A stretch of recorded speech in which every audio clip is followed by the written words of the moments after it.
Alright, Shalom. Giving all praises, honor, and glory to our power Yahweh. Bahasham, Yahushua, Bahasham, Hakodash. Double honors to the apostles, the bishops, and the elders of great wisdom.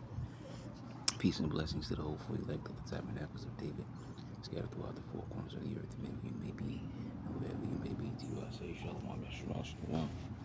We're going to get into another one of these sessions here. I think this might be the fourth installment. We'll check as we upload so we know the right one, third or fourth. But anyways, and we're in Second Maccabees chapter 6. Also, real quick for a side note, chapter 5 has a little bit of other history too that you can read. It's not important that we read that chapter, but it's a very good chapter if you go back and read chapter 5. But I just want to get into, just the straightforward, points, of the whole entire series that we're doing here, right? Which is basically bridging the gap of the Old Testament and the New Testament, that which carries, the Greek captivity, all right, the Hellenization of the Israelites, and then that gives you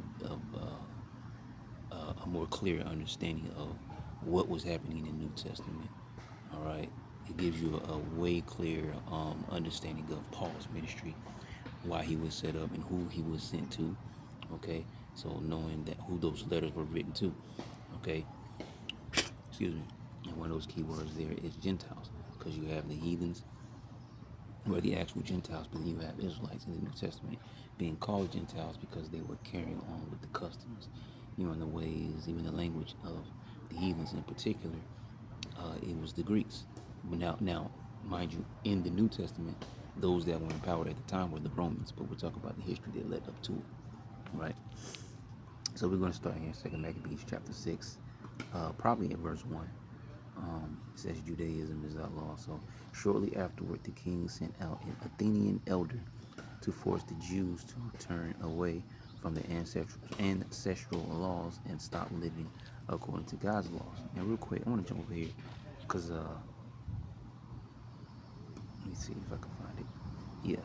So a man of Athens to compel the Jews to depart from the laws of their fathers and not to live after the laws of the Most High. So the king sent someone from Athens. So he sent him from, so we can pull it up here. Let's see if we can find a map, maybe. Athens, Greece. Here it is right here. Athens, Greece. Okay. Notice what looks familiar here. Turkey, where majority of those churches were scattered. Then you have, these areas here. All right. There's right there North Macedonia, okay, Achaia, right? Because Corinth was right down here in this area. Okay. And you had, Berea, somewhere around this area. Thessalonica. I think Philippi was up here too, somewhere around these coastlines. All right. So this is where this man was sent from Athens, all the way to, well, it's not even on the screen, but all the way to Jerusalem. All right. So yeah. So let me go back here. Yep.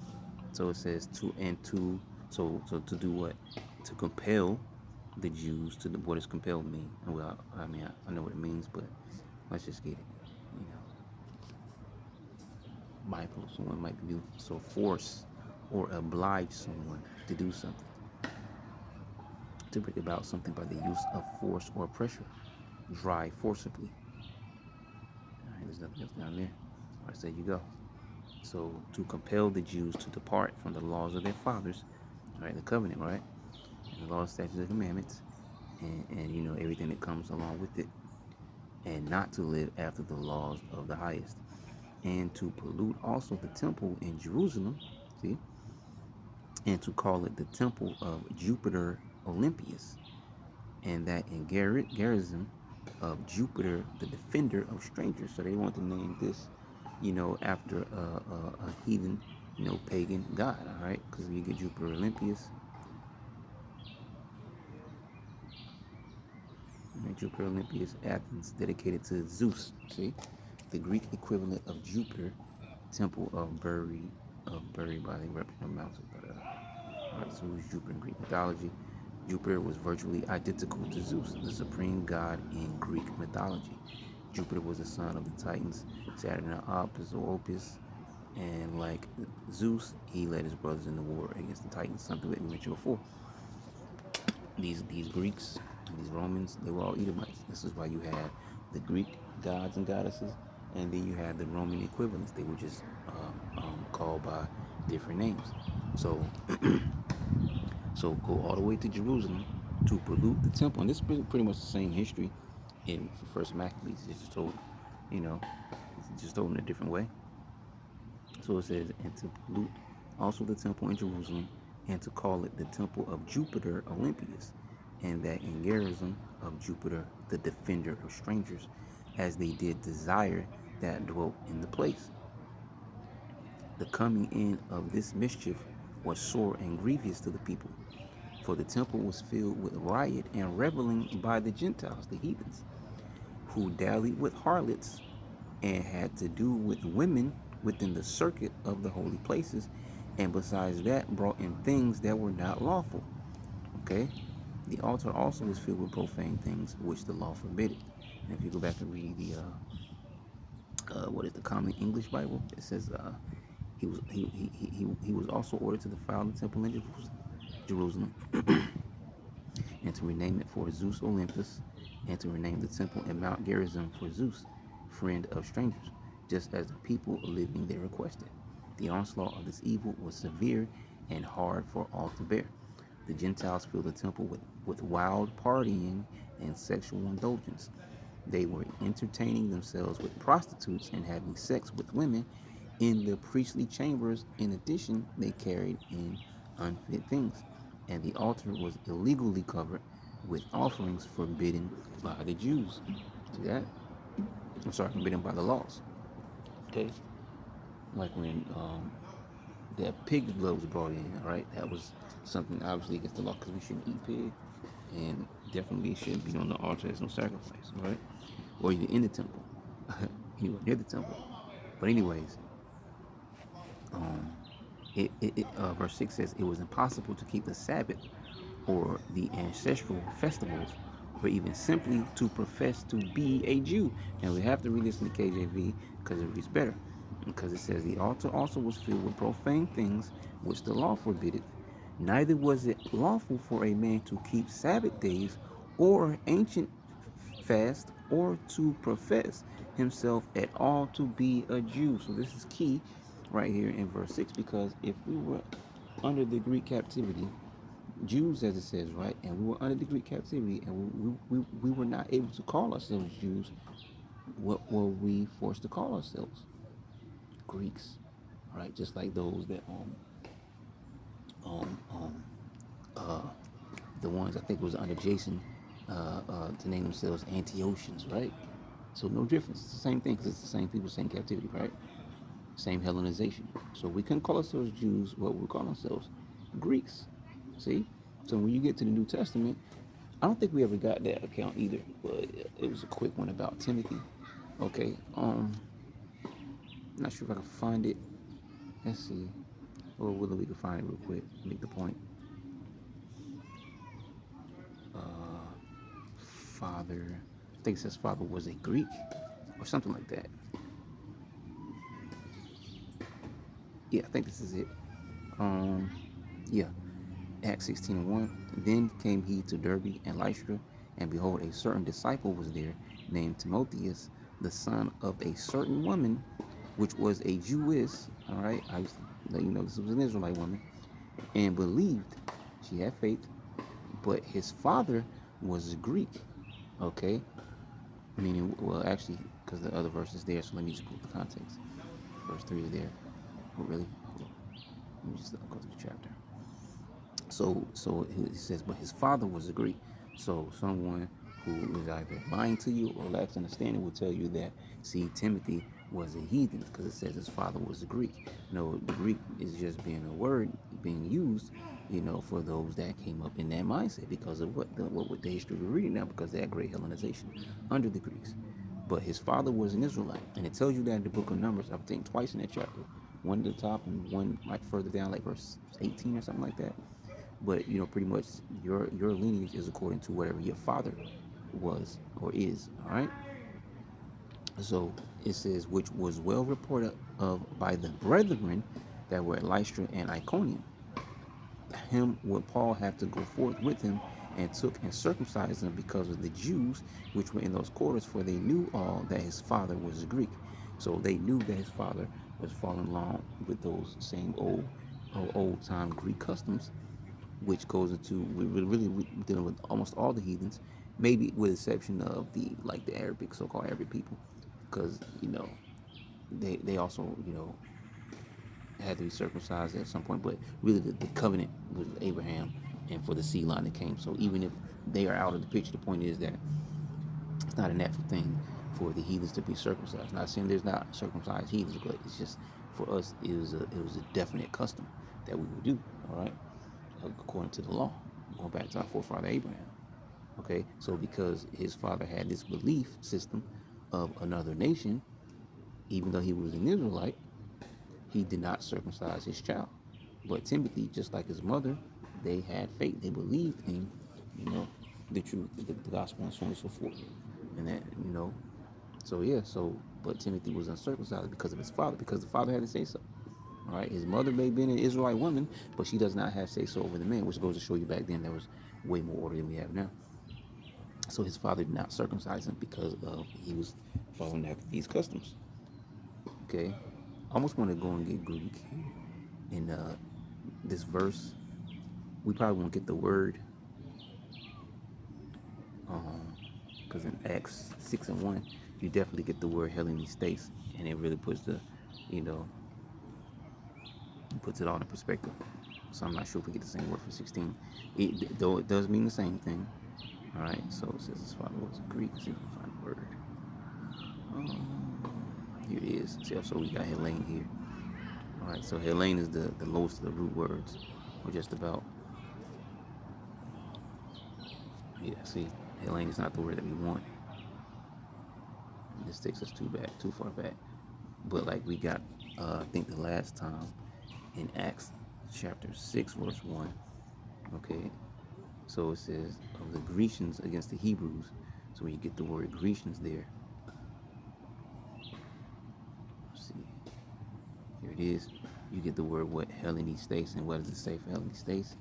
All right, Hellenist, one who imitates the manners and customs or the worship of the Greeks and use the Greek tongue. All right, Timothy's father. And then, not verse 2, number 2, used in the New Testament of Jews born in foreign lands and speaking Greek. See? So you see how, that brings it all together there. Okay? So he came to Derbe and Lystra, and behold, there was a certain man there named Timotheus, the son of a certain woman, which was a Jewess and believed, but his father was a Greek. Let's see what another translation says here. Timothy, his mother was a Jewish believer, but his father was a Greek. All right. He says a second time his father was Greek, but it was not talking about that. All right, because it was just what we mentioned. All right, what we read. All right, he was going along with these customs, so therefore he did not circumcise his son. Okay, but he was definitely an Israelite. Whether he believed it or not, it's a whole other story. But he was definitely an Israelite. Timothy was an Israelite. Otherwise, Timothy would not be taken, under Paul's wing, and because there is no salvation. Even Yahushua said that to the woman. All right, salvation is of the Jews. So, you know, so does the Bible contradict itself? No. There's just a lack of understanding of what's happening. Oh wait, I'm in the wrong place here. Let's go back to. Actually, let me pull back that KJV.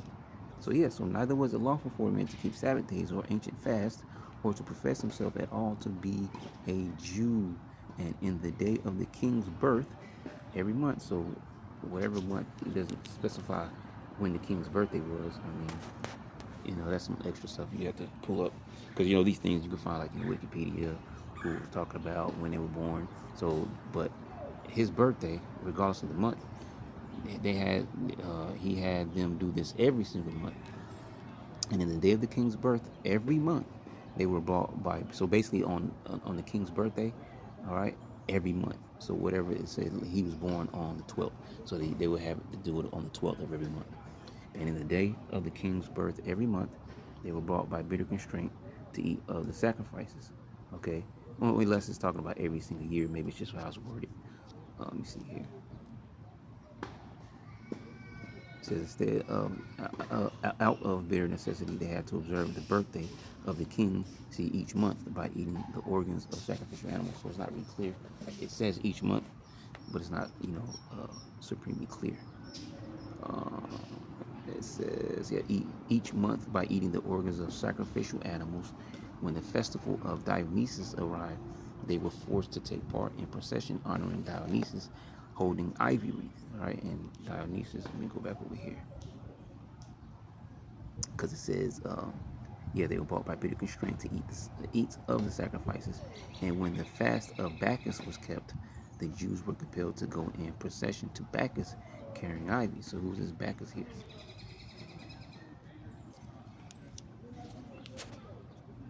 Bacchus was the Roman god of agriculture, wine, and fertility. See? Equivalent to the Greek god Dionysus, he is often seen with vines of grapes with him. Dionysus was said to be the last god to join the 12 Olympians. Right, so they nonsense here. Right, fake gods and goddesses. Right, their pantheon. So Bacchus was the Roman god of agriculture, wine, and fertility. Okay, and in the Greek it was what? Dionysus. All right, and then it became under the Romans Bacchus, like we mentioned before. Same gods and goddesses, different names, but it's nothing different other than the names, of course. So yeah, so to go in procession to Bacchus, carrying idols. So these were things that they were forced to do. Okay. Moreover, there went out a decree to the neighbor cities of the heathen by the suggestion of Ptolemy against the Jews that they should observe the same fashions and be partakers of their sacrifices. You see that? So I'm reading again. Moreover, there went out a decree to the neighbor cities of the heathen by the suggestion of Ptolemy against the Jews, okay, that they should observe the same fashions and be partakers of the sacrifices. So everybody was in on it, all right, to force, all right, going into that word up above, to compel them, right. So everybody was in on it to try to force us to practice, the ways of this Hellenized culture. And whoso would not conform themselves to the manners of the Gentiles should be put to death. Then might a man have seen the present misery. For there were two women, for there were two women brought who had circumcised their children. Okay, there's a circumcision again, right? Whom when they, excuse me, I'm swatting these little bugs off. Um, So for there were two women brought who had circumcised their children, whom when they had openly led around about the city, the babes handing at their breast. I'm pretty sure it's probably supposed to say hanging, but anyways, at their breast, they cast them down headlong for the wall. So they marched them around the city, you know, infant babies still sucking their mama's breast, and then they took the babies and they did what? They cast them headlong from the wall. All right, basically head first off the top of uh, uh, a particular height. All right, onto the baby's head. Okay, so these are things that were done, and others that have run together into caves nearby to keep the Sabbath day secretly, being discovered by Philip, were all burnt together, because they made a conscience to help themselves for the honor of the most sacred day. All right, and we're just talking about the Sabbath day. Okay, I'm not sure if it'll come up here. Probably does. So, and to Mason's suggestion, verse 8, a decision was announced to the neighboring Greek cities that they should adopt the same policy against the Jews and that they should be made to eat the sacrificial portions, and that those who refused to change to Greek practices should be slaughtered. And at that point, it was easy to see the miserable state that had arrived. For instance, they brought forward two women who had circumcised their sons with their infants hanging from their breast. They dragged them around the city publicly, then hurled them down from the city wall. Others gathered secretly into caverns nearby to keep the seventh day. See, the seventh day is what? The Sabbath day. All right, day 1 through day 6, then you have the Sabbath. But they were betrayed to Philip. They were all burned together because they were reluctant to defend themselves out of respect for the most sacred day.